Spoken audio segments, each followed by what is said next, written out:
Om Sairam Sai tour and ट्राभल्सद्वारा चलाइएको आजको तीर्थयात्रामा हामी श्री औलानागनाथ ज्योतिर्लिङ्गको दर्शन गर्न गइरहेछौँ।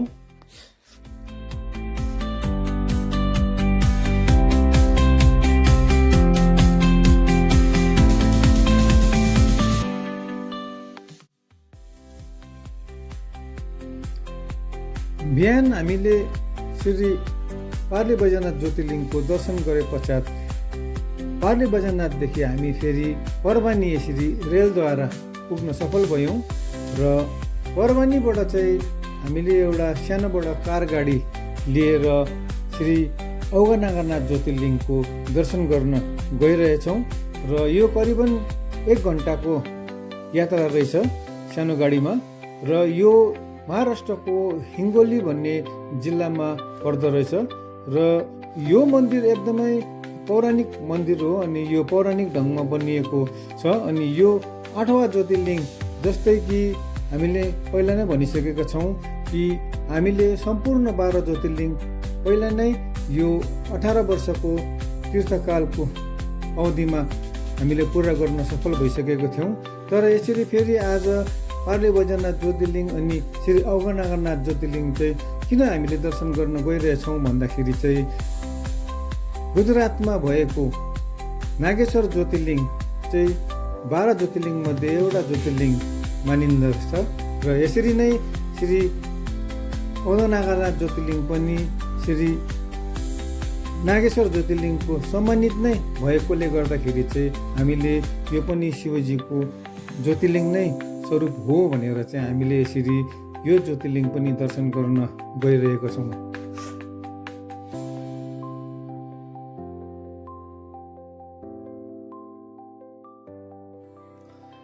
भारतवर्षको सम्पूर्ण 12 ज्योतिर्लिङ्गको मुख्य द्वार चाहिँ पूर्वपट्टि रहेछ अनि यो जो औलानागनाथ ज्योतिर्लिङ्गको मुख्य द्वार चाहिँ पश्चिमपट्टि रहेछ। यो चाहिँ किन हो भन्दाखेरि चाहिँ श्री सन्त नामदेव महाराज चाहिँ शिवजीको एकदमै भक्त हुनुहुँदो रहेछ अनि उहाँले एउटा ठुलो गुरु कीर्तन गरेर चाहिँ यसरी मन्दिरको आँगनमा बस्दाखेरि चाहिँ उहाँ सानो जातकोले भएकोले गर्दाखेरि चाहिँ उहाँलाई चाहिँ पछाडिपट्टिको दैलोमा चाहिँ राखिदिएको रहेछ र पनि उहाँले पछाडिकै दैलोमा बसेर भए पनि शिवजीको गुरु कीर्तन एकदमै भक्तिभावपूर्ण गरेकोले गर्दाखेरि चाहिँ शिवजी प्रसन्न भएर चाहिँ शिवजीले जम्मा नै यो मन्दिरै घुमाइदिनु भएको रहेछ र यसरी यो मन्दिरको मुख्य द्वार चाहिँ पश्चिमपट्टि भएको रहेछ र यसलाई घुमेको मन्दिर पनि भनिँदो रहेछ र यसरी हामीले शिवजीको औलानागनाथ ज्योतिर्लिङ्गको पनि दर्शन गरेर धन्य हुन पायौँ।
साई टुर एन्ड ट्राभल्सद्वारा चलाइएको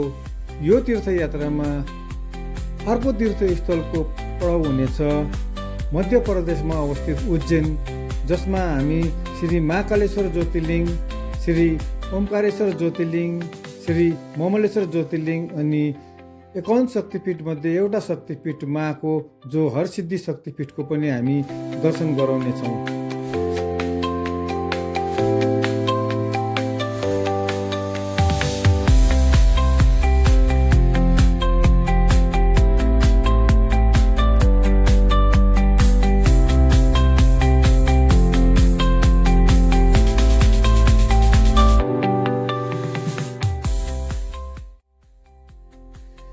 महाराष्ट्रको हिङ्गोली रेलवे स्टेसनदेखि हाम्रो ट्रेन बिहानको 9:30 बजीको थियो अनि हामी यसरी एक दिन बसेर भोलिपल्ट बिहान 9:30 बजी हामी हिङ्गोलीबाट उज्जैन तरफ लागिरहेका छौँ।